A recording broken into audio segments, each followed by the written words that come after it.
So early kaya pa ba sa kooperatiba ang operation kay kabalota sir kada yung mga sakyanan inyong giutang minilyon man ang kantidad ana sir? Yeah, actually may gihangyo no nga in fact i-action na sa LTFRB nga panag-istorya sa Land Bank ug DBP may tungod sa suspension or moratorium regarding sa repayment scheme.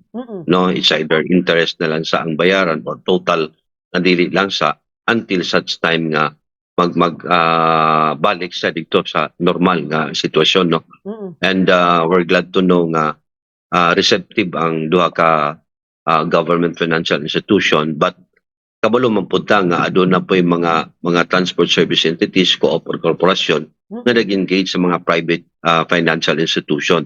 So unta ma-appeal siya, maayo siya nga lakang, that's why mao putong nakadasig sa amoa, although pasalig pa lang gihapon.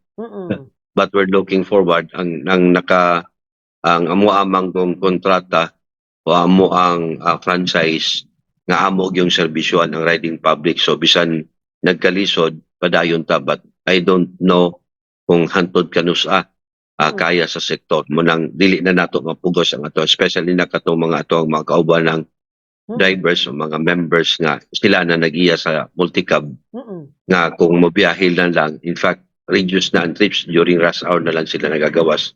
Okay. Sir